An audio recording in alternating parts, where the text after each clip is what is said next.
주님의 평화를 빕니다. 주님의 평안을 빕니다. 오늘 말씀의 제목은 보혜사 진리의 영입니다. 보혜사 진리의 영. 요한복음 14장 15절에서 26절까지의 말씀입니다. 예수님께서 살아계실 때 제자들에게 말씀하셨던 말씀 중에 여러 가지 내용들이 있는데 이 14장에서는 그 성령, 그 보혜사라는 성령에 대해서 말씀하고 계십니다.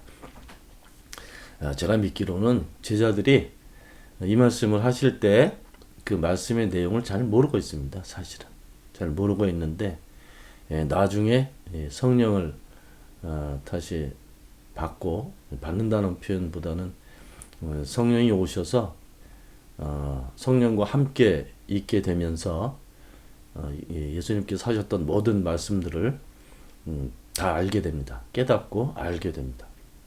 오늘 말씀의 내용에도 그런 말씀이 있는데 그 보혜사가 오시면 너희들을 가르치실 것이고 내가 너희에게 한 말을 다 생각나게 하실 것이다. 이렇게 이제 말씀하셨는데 보혜사라는 성령에 대한 오늘 말씀의 내용입니다. 하나님의 영, 우리는 이렇게 부르기 시작했고 또 뭐 야훼의 영 이렇게 부르기도 했고 이 하나님의 영 사실 그 어떻게 생겼는지 우리 잘 모릅니다. 능력 그리고 그 영이 활동하시는 모습 이런 것을 성서를 통해서 보면서 하나님의 영이 이렇게 활동하시는구나 이런 것을 알 수 있게 되는 거죠. 어디서 이제 영에 대한 경험을 특별히 하거나 뭐 그런 경우는 모르겠어요. 그렇게 흔치 않지만 경험할 수도 있습니다. 그리고 알 수도 있고 이 구약을 보게 되면 창세기 정도에는 그 12장 그 이전에는 그 영에 대한 이야기가 많지 않습니다. 그냥 창세기 1장에 하나님의 영이 천지를 창조하시기 전에 수면 위를 이렇게 움직이시는 그런 모습으로 이제 기록이 되어 있는데 그것은 하나님을 알고 있는 사람들, 믿고 있었던 사람들이 가지고 있었던 어떤 영적인 판타지 같은 거죠. 그렇지만 그 영이 처음부터 존재하셨다 하는 것을 신학적으로 그렇게 고백을 한 것입니다. 그러니까 2장으로 넘어오면 이제 사람을 만드실 때도 이런 다른 동물이나 식물이나 이게 뭐 우주를 만드실 때는 그런 내용이 없는데 사람을 만드실 때는 흙으로 사람을 만드셨어요. 흙으로. 그 흙이라고 하는 것은 우리 얘기하는 이 땅에는 굉장히 많은 광물들이 있지, 그죠? 굉장히 많은 원소들과 광물들이 있는데 사람의 몸에 들어있는 것하고 같은 거죠. 사람이 죽으면 땅에 묻히면 다시 이제 그 원소로 그 상태로 돌아가는 거죠. 육신은. 근데 그렇게 흙으로 사람을 만들어 놓고 거기다가 영을 불어넣습니다. 그런 내용이 하나님께서 그 사람을 창조하실 때 하셨던 모습으로 그렇게 고백이 되고 있죠. 그 영이 하나님의 영이었던 거죠. 하나님의 영은 결국 이 사람이 이 생명체로 살 수 있게 하시는 능력 이렇게 얘기할 수 있죠. 그리고 나서는 영에 대한 이야기가 없습니다. 사실 아브라함도 하나님을 만났지, 그죠? 하나님을 만나는 그런 내용이 창세기 아브라함 관련돼서 몇 군데 나옵니다. 이삭 이럴 때도 나오고 또 야곱도 몇 군데 이렇게 뭐 꿈을 꾸던지 또 직접 만나던지 이런 내용들이 구약에 기록되어 있는데 구체적으로 영 이렇게 표현되는 내용에서는 모세하고 관련돼서 나옵니다. 출애굽기에 모세하고 관련돼서 모세가 이제 혼자서 이 백성들을 통치해야 되니까 매우 힘들지, 그죠? 매일같이 재판을 해야 되고 매일같이 사람들의 어려움들을 해결을 해주고 그렇게 통치를 했었기 때문에 대단히 많이 지쳐있고 힘들 때 하나님께서 모세에게 이렇게 말씀하십니다. 야, 내가 널 도울 수 있는 사람들을 내가 좀 너에게 붙여주겠다. 그래서 70인 장로를 뽑아요. 장로라는 표현은 지도자라는 표현이지, 그죠? 70인 장로를 뽑아서 모세하고 시내산으로 올라갑니다. 거기서 하나님의 영을 받고 뭐 영의 잔치같이 막 그렇게 영에 취해서 막 그렇게 그런 사건이 하나 있고 그때 영의 얘기가 나옵니다. 모세 너에게 주었던 같은 영을 그 사람들에게 넣어주겠다 이렇게 말씀하시면서 그 모세 주변에서 모세를 도울 수 있는 지도자들이 그 영을 만나는 그런 이야기를 기록해 놓고 있습니다. 그리고 쭉 내려와서 뭐 사무엘서 이런 데 보면은 사울이 영을 받는 내용도 나오고요. 조금 더 심각하게 들어가면 나중에 사울이 왕이 돼가지고 하나님의 영이 아니라 악령에 시달리는 그런 내용도 나오고요. 이렇게 좀 토속적인 어떤 영의 그런 인식 그런 부분들이 구약성서에 쭉 기록이 되어 있죠. 마지막 구약성서의 마지막 말라기를 봐도 내가 너희들에게 새로운 영을 주겠다 그런 표현도 있고요. 그리고 구약의 예언서에도 앞으로 너희들이 젊은 사람들은 영을 넣어주고 뭐 이런 내용들이 구약성서에 기록이 되어 있습니다. 신약성서로 들어오면요.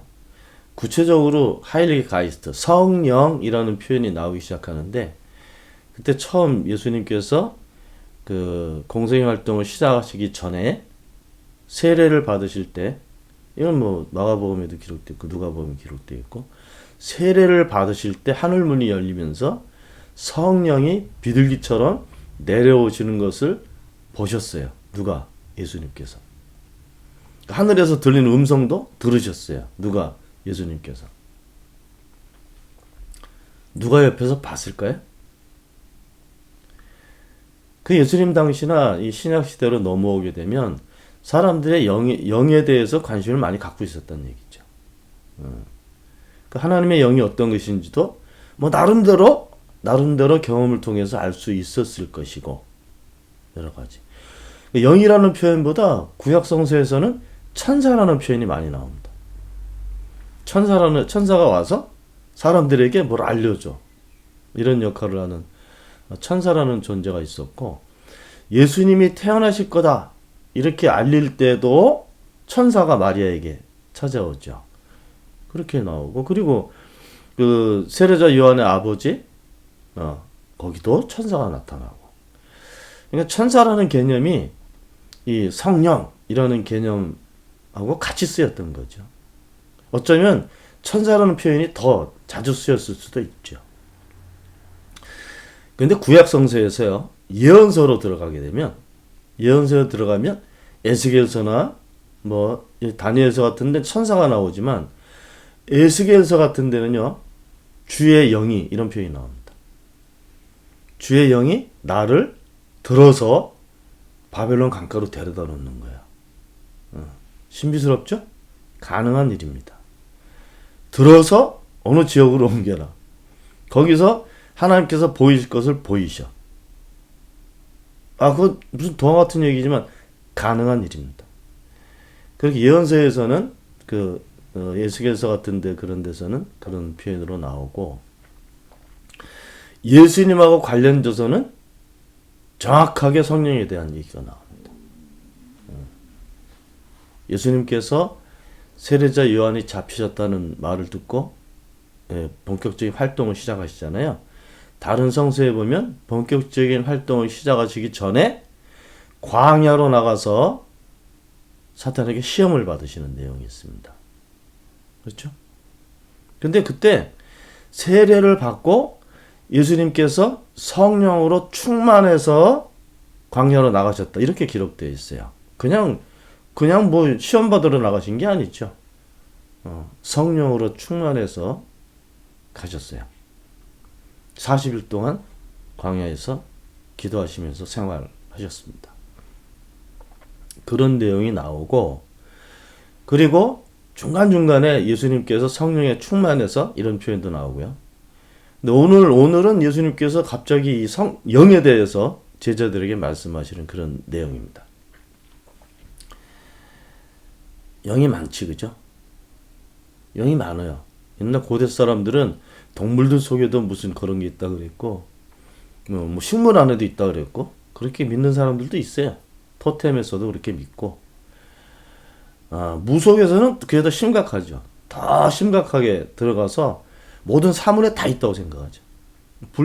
불교에서도 그쪽 무속과 관련된 부분에서는 영에 대한 해석을 모든 것에 다 있어. 물속에도 있고 하늘에도 있고 바위 안에도 있고 심지어는 모든 동식물에 다 있고 나무에도 있다고 생각했어요. 나무에도. 있단 말이야. 큰 오래된 나무에는 그게 무슨 거기 사당처럼 그렇게 만들어 놨잖아요. 옛날에 우리 동네에서 모여 살 때 우리나라도 동네에 이런 큰 나무가 있으면 거기 당을 만들었어요. 당.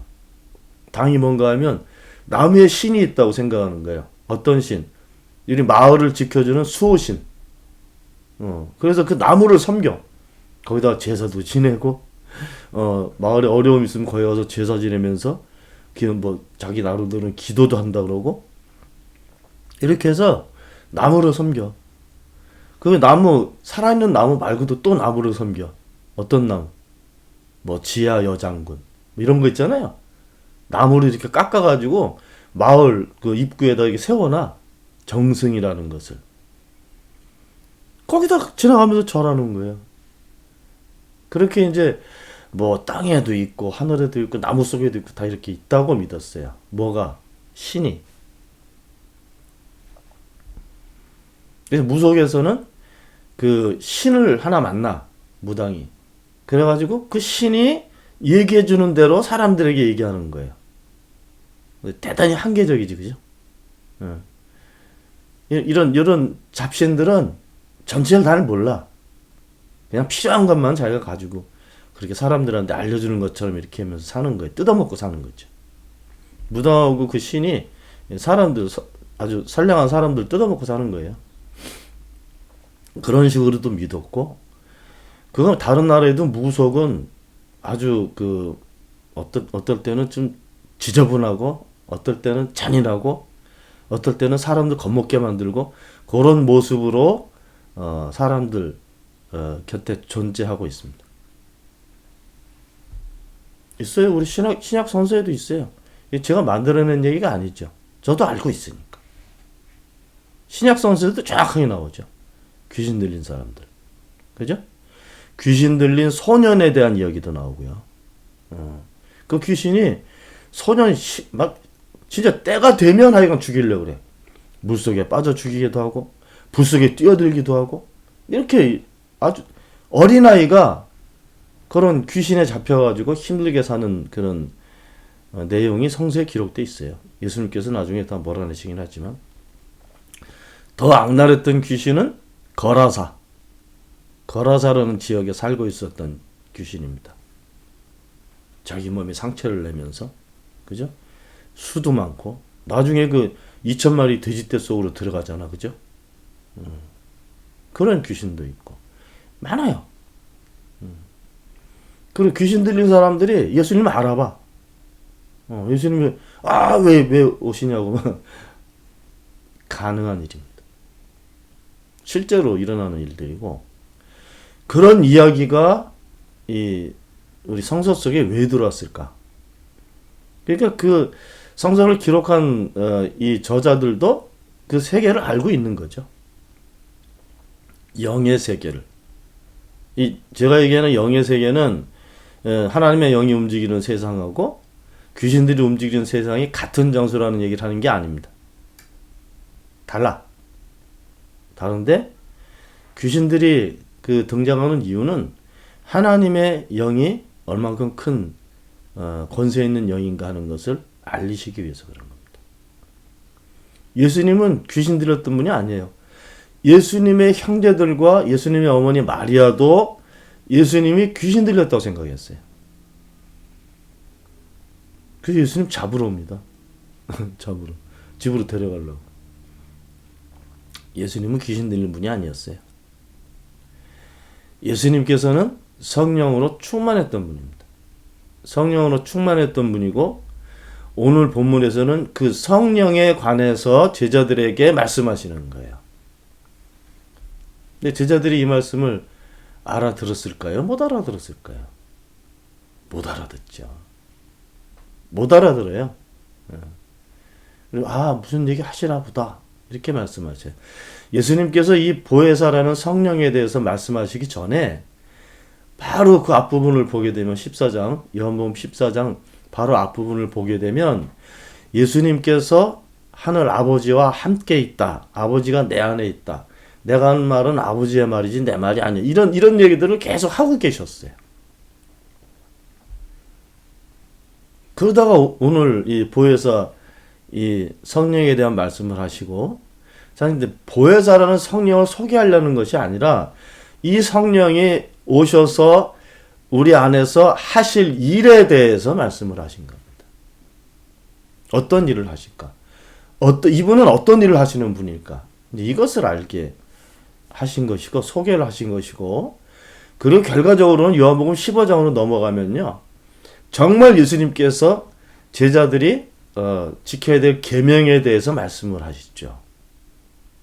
그 참포도나무 비유에서는 그 예수님께서 바라셨던 그 계명은 서로 사랑하는 거였어요. 서로 사랑한다는 말을 우리식으로 쉽게 표현하면요. 지난주에 사랑이라는 설교했지만 사랑이라는 거 정의하기가 쉽지 않아. 근데 서로 사랑한다 라는 표현을 쉽게 표현하면요. 같이 있는다는 말이에요. 함께 있는다. 같이 있는다. 우리 순수한 우리말로 사랑한다라는 말이 괴다 이런 표현이라고 그랬잖아요. 뭐가 고인다. 물이 쩔쩔쩔 시냇물들이 이렇게 여러 곳에서 흘러나와가지고 어딘가 이렇게 모여있는 모습이 괴어있는 모습이에요. 같이 있는 거죠. 각개전투하는 게 아니야. 이 물은 저쪽으로 날아가고 이 물이 이쪽으로 날아가고 날아다니는 게 아니야. 떨어져 있는 게 아니라 모여서 같이 있는 모습이에요. 그러니까 사랑한다. 서로 사랑해라 하는 얘기는 같이 살아라 그런 얘기죠. 같이 있는다는 표현은 그냥 이렇게 책상 두 개가 서로 붙어있는 이런 모습이 아닌 거죠. 같이 있다는 표현은 함께 있다, 같이 있다라는 표현은 같이 살고 있는 거예요. 그 얘기를 하신 거예요, 예수님께서. 오늘 본문에도 그 말씀이 있어요. 중요한 말씀인데 오늘 보면 23절 보면요. 요한복음 14장 23절을 보게 되면 그 전에 가룟 유다가 아닌 다른 유다가 예수님께 이렇게 질문했어요. 주님께서는 우리에게는 자신을 드러내시고 세상에는 드러내지 않는 까닭은 무엇입니까? 근데 예수님의 대답이 23절인데요. 전혀 다른 대답입니다. 유다의 질문하고 전혀 다른 대답을 하셨어요. 뭐라고 말씀하셨냐면 누구든지 나를 사랑하는 사람은 보세요. 제가 조금 아까 설명드렸죠? 예수님을 사랑하는 사람은 누구예요? 나 예수님 사랑해요. 이렇게 고백하는 사람입니까? 아니. 예수님하고 같이 있는 사람. 예수님하고 함께 있는 사람. 다른 말로 하면 예수님과 함께 살고 있는 사람이죠. 그 사람은 어떻다고요? 내 말을 지킬 것이다. 여기서 내 말은 어떤 말이에요? 요한복음 14장 앞부분을 가게 되면요. 예수님께서 세상에 하신 말씀이에요.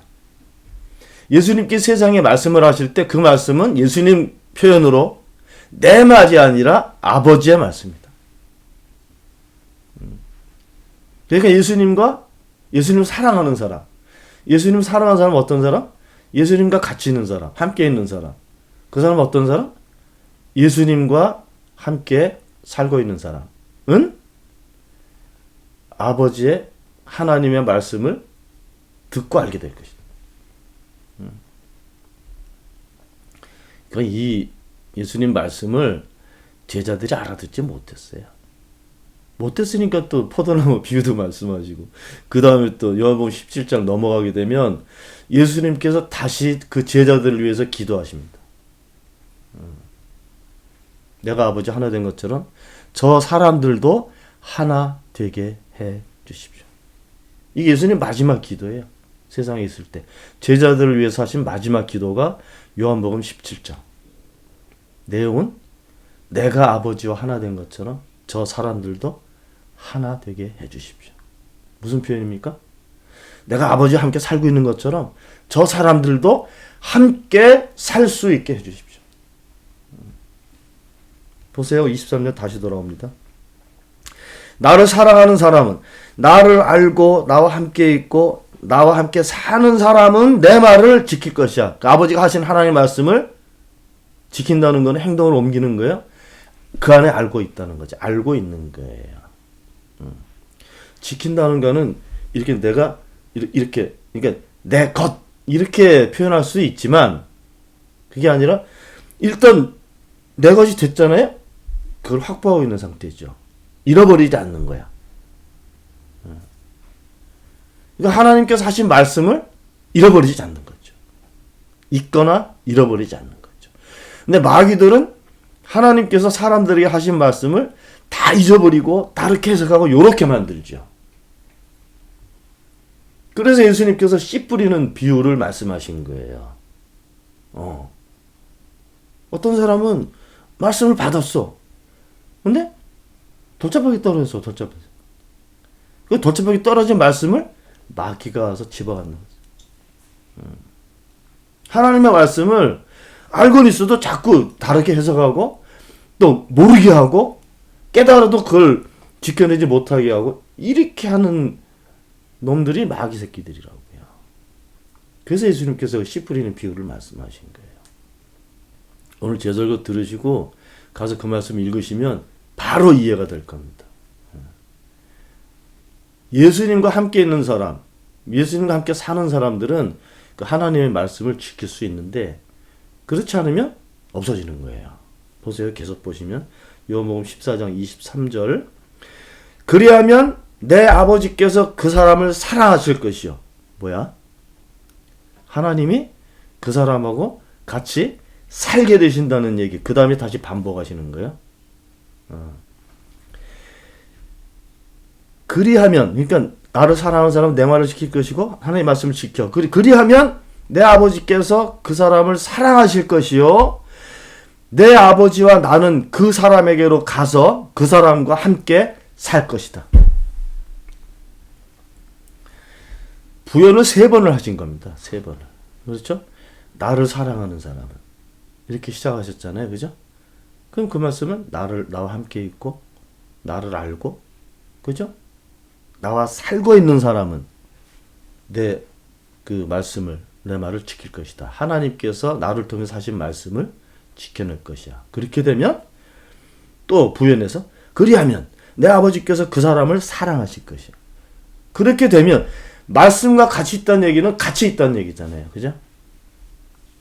그죠? 하나님의 말씀과 함께 있어. 그러니까 그 말씀하고 같이 사는 거야. 그 말씀을 다시 부연하신 거예요. 아버지께서는 그 사람을 사랑하실 것이요. 사랑한다는 표현은 같이 있는 거예요. 그죠? 같이 사는 거란 말이에요. 또 부연하셨어. 내 아버지와 나는 그 사람에게로 가서 직접. 여기서 내 아버지는 누구예요? 하나님. 나는 누구예요? 앞으로 오실 보혜사. 그죠? 그 사람 누구예요? 나를 사랑하는 사람. 나와 함께 있는 사람. 그 사람에게 아예 가서 어떻게 한다고요? 같이 함께 살 거다. 이게 하나님을 믿는 우리들의 이상적인 그런 삶입니다. 우리의 목적이에요. 이게 우리의 목적. 영적인 삶을 받고 뭐 은혜로운 삶을 이거 모르면 다 입으로만 표현하는 표현밖에 안 되는 겁니다. 우리의 삶의 목적은 같이 사는 거예요. 누구하고? 보혜사 성령하고. 누구하고? 그리스도하고. 누구하고? 하나님하고. 하나님하고 같이 사는 모습이 하나님을 사랑하는 겁니다. 내가 주님을 사랑합니다. 이렇게, 그런 말하면 확 이렇게 감격이 되잖아. 그죠? 그러면 우리는 대단히 은혜로운 그런, 순간이구나. 이렇게 생각할 거 아니에요? 그렇지 않아요? 우리 찬양할 때 하나님에 대해서 우리 사랑을 고백하고 믿음을 고백하면 확 가슴이 확 뜨거워지면서 감동이 되고, 그죠? 하나님께서 나한테 해주셨던 여러 가지 일들이 기억나면서 눈물도 나오고, 그러면 아주 은혜를 많이 받았다 우리가 생각하죠. 사람들 생각이에요. 물론 예수님도 은혜에 대해서 말씀하신 적이 있습니다. 문둥병 환자 고치셨어요? 불치병이에요? 지금도 불치병이에요? 고쳤어. 거기 가서 내가 예수님 제가 제자 될게요. 그러지 말고 네 가족에게 가서 하나님께서 너에게 얼마나 큰 은혜를 보이셨는지, 하나님께서 너에게 하신 일을 이야기를 가서 해라. 우리가 생각하는 식의 은혜하고 좀 다른 거지, 그죠? 근데 은혜파는 이게 순복음에서부터 나온 거예요. 오순절. 은혜파는 이렇게 크게 감정적으로 이걸 해석하기 때문에 은혜를. 그게 아니면 안 되는 거야. 아무것도 아니라고 생각하는 거예요. 그냥 나는 믿음이 최고 뜨거워지고 싶은데 뜨거워지는 믿음이 어디 있어? 은혜에도 온도 차이가 있나요? 그럼 욕망로 속으로 들어가야지. 큰 은혜를 받으려면. 없어 그런 거. 은혜 중에 은혜는요, 은혜를 베푸시는 능력과 가치 있는 겁니다. 우리는 그거를 은혜의 자리에 있다 이렇게 무슨 교회에서 쓰는 용어로 표현했어요. 옛날에는 은혜 받는 자리에 있는 것 같지. 그게 예배당이고 그게 기도원이고 무슨 예배 그 신앙과 관련된 모임이고, 여기를 은혜 받는 자리라고 표현했단 말이에요. 장소를 표현했단 말이에요. 그게 잘못된 거예요. 그러니까 교회가 강조되고, 그죠? 건물이 강조되고, 그 모임이 강조되고, 은혜 주시는 분에 대해서 먼저 생각해야 되는데, 은혜 받는 자리를 먼저 생각하는 거거든요. 그리고 은혜가 내릴 때 이런 현상적인 거, 다분히 샤머니즘적입니다. 무속적이라고요, 무속적. 무당은요, 귀신이 오면 몸이 반응하든지, 정신이 나가든지, 자기 이성이 없어지든지, 그런 상태에서 귀신이 얘기하는 거야. 하나님 믿는 우리들이 은혜 받는 방법은 다른 겁니다. 그렇게 할 수도 있어요. 그렇지만 어마어마한 능력 안에서 그걸 경험하게 되는 거죠. 잡귀신 정도가 아닌 거죠.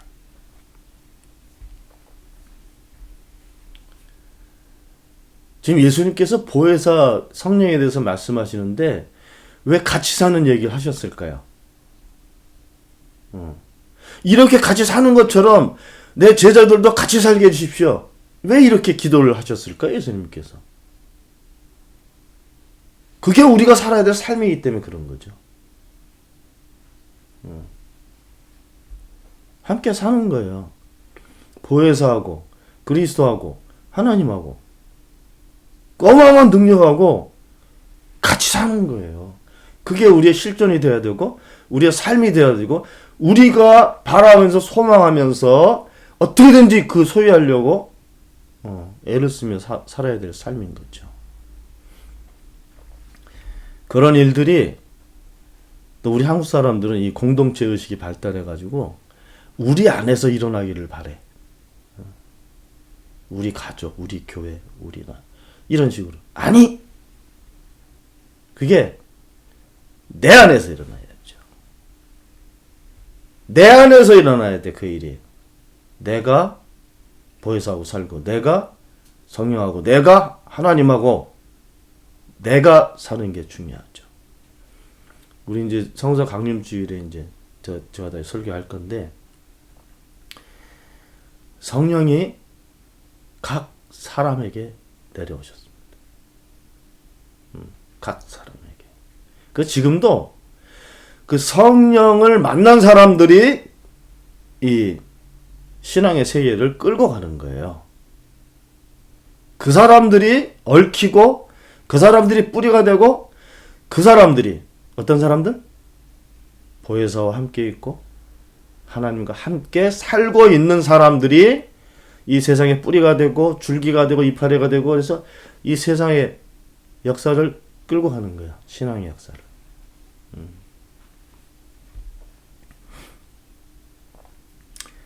그래서 예수님께서 다시 본향으로 하늘로 올라가시고 나서 보혜사라는 성령을 보내신 겁니다. 이 보내시기 전에 예수님께서 미리 제자들에게 말씀하신 거예요. 그럼 이 보혜사는 어떤 역할을 할까요? 우리들은 대부분의 많은 종교에서 정말 이 믿음이 좋다고 생각하는 사람들은 이 신의 능력을 드러나는 걸로 씁니다. 드러나는 걸로. 우리나라도 60년대, 70년대부터 계속 그 교회가 부흥하는 그런 역사기가 있었거든요. 그때 하나님의 능력은 일단 병을 고칠 수 있어야 돼. 병을 고치고 그리고 귀신도 쫓아내고 이런 걸 했어야 돼. 기본적으로. 근데 순복음교회는 귀신 얘기는 못했어요. 근데 병은 많이 고쳤다고 선전을 무진장 많이 했어요. 뭐 죽어가는 사람도 살렸다는 얘기도 있었고. 그래서 순복음교회가 커진 거예요. 귀신 얘기 못했습니다.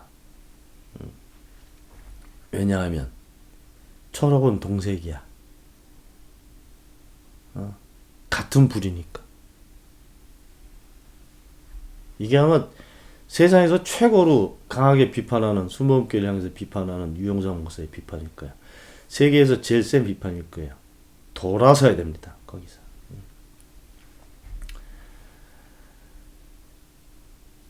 이 한국교회가 이렇게 100년도 안 돼가지고 어마어마하게 큰 교회로 발전할 수 있었던 이유는 다 은혜를 사모했기 때문이에요. 은혜를. 왜 새벽기도를 그렇게 했을까요? 명성교회? 은혜를 사모했기 때문에.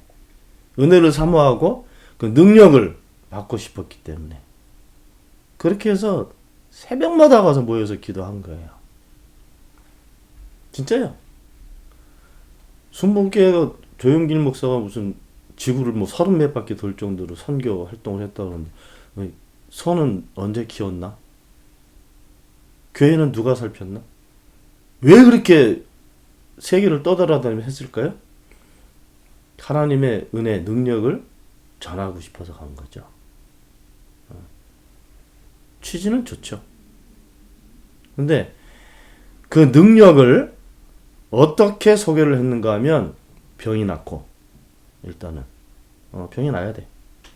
병이 낫고 집안 개인과 집안에 있는 모든 잘못된 부분들이 정상화돼야 돼. 그거를 복이라고 그랬죠. 복. 그 신앙생활 잘하게 되면 내 영도 잘 되고 내 범사에 잘 돼. 범사에. 범사에 모든 일에 다 잘 된다는. 잘 되죠.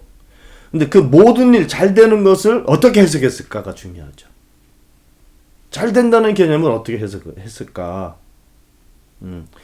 복을 받는다는 생각을 어디다 포커스를 맞췄을까? 이게 중요한 거 아니에요? 그러니까 집안도 잘 되고 장사도 잘 되고 건강의 복도 누리고 계획한 거 기도하면 잘 이루어지고 이렇게 해서 뭐 잘 나가는 거지. 그냥 잘 나가는 거지. 고속도로 세단 타고 나가는 것처럼. 그걸 복을 받는 모습으로 그렇게 생각을 했던 거죠.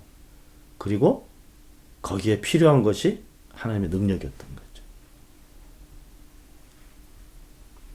그래서 잘못됐다는 거예요. 그렇게 조영계 목사처럼 해석을 하게 되면 예수님은 세상에서 가장 실패한 사람이죠. 아닌가요? 실패했지. 아니 자기들보다 몇백 배, 몇천 배 능력이 많은 사람이 사람들한테 나중에 잡혀가지고 매맞고 죽었잖아요.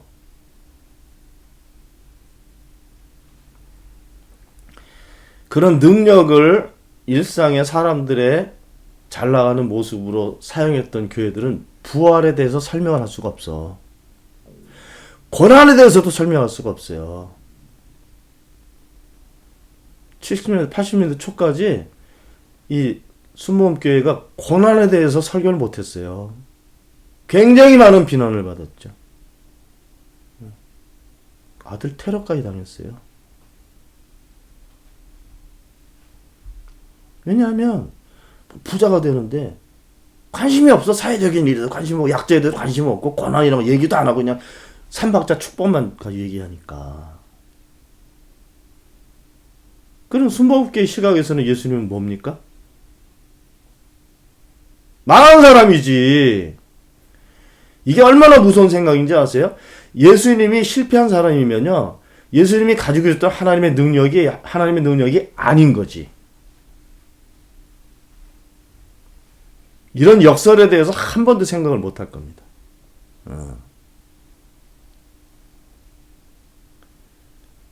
하나님의 능력을 사람들이 확인할 수 있는 그것으로 해석을 하고 더 이상 못했기 때문에 예수님께서 하신 일을 흉내를 냈긴 냈어요. 네? 그래서 귀신도 쫓아내려고 그러고 손대면 병도 낫고 실제로 낫거든요. 귀신도 쫓아나가거든요. 근데 그것이 하나님의 능력이라고 생각했단 말이에요. 그 성령이 오셔도 그 일을 할 거라고 생각하신 거죠. 하시죠. 왜? 사람 살려야 되고 병자 고쳐야 되고 귀신 쫓아나가야 되고 하나님 나라에 어떻게 그런 것들이 머무를 수가 있어.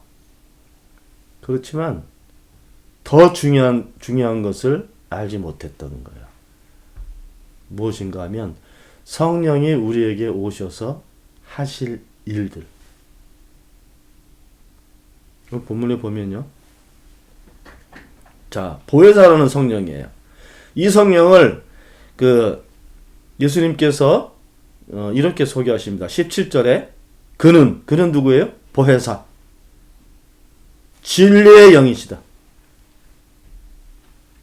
다른 성서에서는 이 영이 너에게 오시면 너희가 진리를 알게 될 것이다. 그렇죠? 그때 이 진리라는 그 테마는 이 유대 땅에만 있었던 게 아니에요. 고대 헬레니즘 문화에서도 계속 있었고요. 그래서 진리를 찾으려고 철학자들이 세상을 이렇게 세상에 올 리가 어디 있을까? 물이야, 불이야, 공기야, 별거 다 했잖아, 그죠? 왜 그랬어요? 진리를 찾아야 되니까.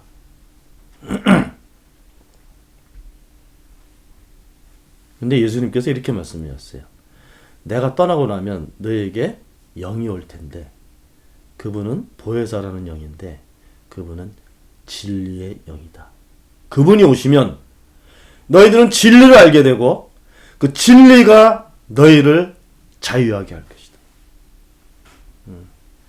자유하지 못했던 거예요. 어딘가 잡혀있고 병들어있고 아파하고 있고 죽어가고 있고 이게 자유롭지 못한 거잖아요. 그런데 그 영이 오시면 너희들이 진리를 알게 되고 그 영은 진리의 영이니까 진리를 알려주셔. 오늘 표현으로는 진리를 가르쳐 주셔. 알려주는 거예요. 그러면 알게 돼. 알게 되면 어떻게 돼요? 너희가 그 알게 되는 것으로 자유하게 될 것이다. 이게 예수님 말씀이에요. 똑같은 표현으로 그 영은 진리의 영이다. 이렇게 말씀하신 거죠. 남은 할 수 있는 건 아니야. 왜? 그래서 함께 사는 사람들을 강조하신 거예요. 개나 소나 다 할 수 있는 게 아니에요. 하나님과 함께 있는 사람들이 알게 되는 거죠. 그러니까 우리는 개나 소가 되면 안 돼. 확실하게 내 신앙의 내 정체성은 하나님과 성령과 함께 있는 것이 되어야 됩니다. 함께 사는 것이 되어야 돼. 그게 우리가 살아가는 모습이고 살아야 될 모습이죠. 그렇게 살 수 있게 도와주는 분, 보혜사라는 표현은요, 헬라어로 하게 되면은 접속어에 두 개가 붙어 있어. 하나는 곁에 우리 독일의 바이 같이. 그리고 하나는 곁에서 우리에게 돌보시고 부르고 이런 표현이 있어요. 이 보혜사라는 성령이 오셔서 하는 역할에 대해서 이 그리스 사람들은 우리 한글처럼 이렇게 의미를 가지고 엮어서 말을 만들었어요. 그래서 이 보혜사라는 표현은 곁에 부름을 받아서 있는 사람이야. 그런 존재야. 그래서 독일어 성서에는 이게 위로자 이렇게 표현했거든요. 위로자도 우리가 생각할 때 누가 나를 위로해줘 그럼 옆에 있어야 되는 거잖아. 그죠? 그죠?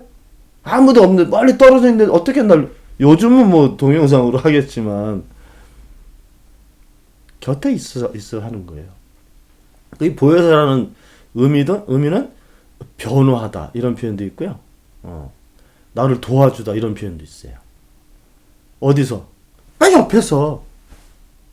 그래서 힐랍 사람들이 이 보내다 하는 클레이토스에다가 파라라는 접속어를 붙였어요. 옆에서 옆에 있도록 그렇게 부르심을 받은 존재죠.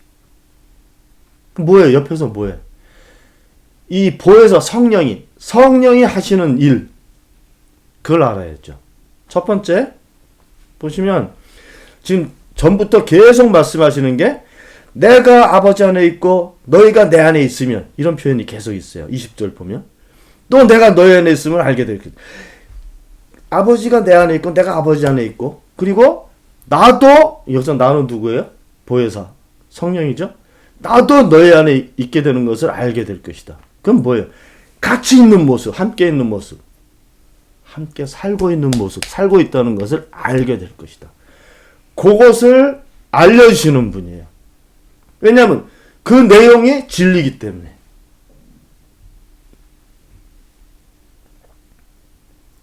우리 신앙의 목적은요, 사는 거라고요. 사는 거예요. 우리 살리시려고 오신 거예요. 예수님께서. 우리 살리시려고 오셔서 도저히 다른 사람들 못하는 그 일을 하나님의 능력으로 하신 거라고요. 다 알고 계신 거예요. 근데 그 알고 계신 것을 드러내실 때 함께 같이 계셨다니까요. 그 예수님 성령 충만하신 다음에는 성령 충만하시고 나서 다 알고 계시잖아요. 그 마귀 유혹, 광야에 가서 유혹받으실 때도 알고 있어. 마귀는 야, 너 빵. 사람들에게 제일 필요한 것이 빵이지? 마귀는 그렇게 사람들에게 자기 계획과 사람들이 그렇게 알도록 계속 이렇게 가르쳤거든, 사람들을. 그 사람들 생각할 때, 야, 빵이 최고로 중요하지. 우리 살려면. 그래서 얘기한 거야, 마귀가. 너는 능력이 있으니까 이 돌로도 빵을 만들 수 있잖아. 해봐라. 그래가지고 그 어려운 문제를 해결해봐라, 니가. 그 하나님의 능력으로. 예수님 아니면 다 넘어갔을 거예요. 넘어갔잖아. 교회들도 다 넘어갔잖아. 그죠? 사람들이 필요한 것을 자기들이 결정했거든. 네 예수님 말씀, 예수님은 알고 계셨단 말이에요. 성령에 충만하면 알게 되는 거예요. 무엇을? 오늘 본문 표현으로는 하나님과 같이 살고 있다는 것을 알게 되는 거죠. 그게 믿음인 거예요. 그걸 알 수 있게 도와주는 영이 보혜사. 그 영이 능력의 영인 거예요. 하나님의 능력이 우리로 하여금 그거를 알게 하시는 거죠. 예수님도 성령이 충만해가지고 사람이 빵만이 아니라 하나님의 입에서 나오는 말씀으로 살게 된다. 이게 뭐예요? 능력. 그것하고 같이 있어야 살게 된다. 라는 말씀을 하신 거죠. 어떻게? 성령의 능력으로. 그래서 보혜사 성령도 오시면 그런 것을 알려주시는 거야. 예수님처럼. 예수님은 막 병자들 고치면서 야, 이게 너희들의 모습이 아니야. 본래 이 모습이야. 이걸 알려주신 거잖아요. 그걸 하실 때 이 엄청난 능력을 쓰신 거죠. 성령의 능력을. 그렇게 되면 사람들이 어떻게 돼요? 그 전까지 전혀 몰랐던 사실을 알게 되는 거죠. 그게 성령이 하시는 역할. 그러니까 또 하나 오늘 본문의 말씀. 그래서 제가 처음에 그렇게 설명을 드렸는데 제자들이 예수님 하신 말씀을 알아듣지 못했다고요. 그런데 보세요. 26절 보세요. 그러나 보혜사 곧 아버지께서 내 이름으로 보내실 성령께서 너에게 모든 것을 가르쳐 주실 것이며 또 내가 너에게 말한 모든 것을 생각나게 하실 것이다.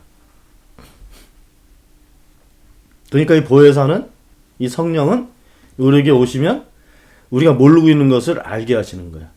그걸 가르친다고 표현할 수 있어요. 그 성령의 역할은 알게 하시는 거예요. 우리가 모르고 있는 것을.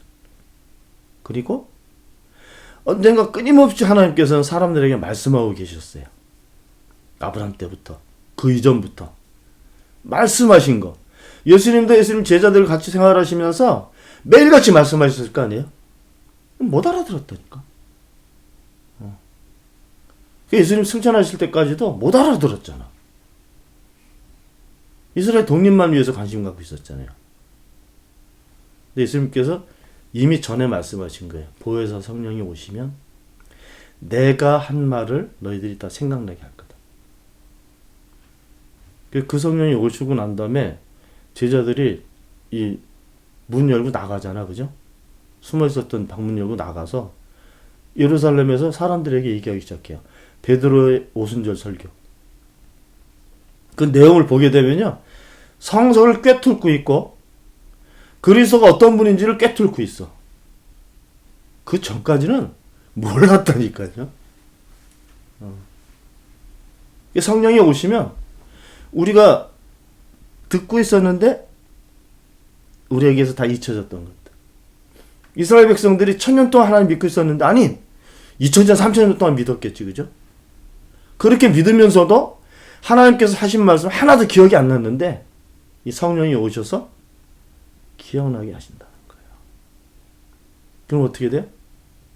그 하셨던 말씀을 알게 되고 알게 되면 자유함을 얻게 되는 거죠. 본래 내 모습으로 살게 되는 거죠. 그 역할을 하시는 거예요. 보혜사가.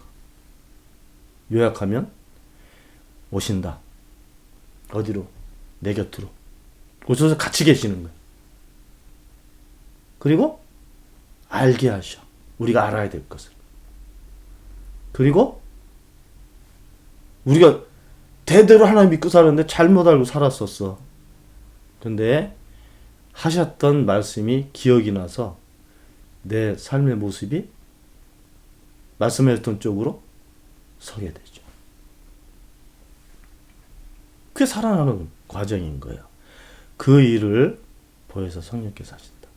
그리고 오셨다. 그리고 계속 오고 계신 거죠. 아직까지 알지 못하는 사람들은 계속 만나고 있는 거야. 그 역사가 일어나지 않으면, 그 보혜사 우리 곁에 오시지 않으면 우리는 삶이 아무것도 바뀌지 않습니다.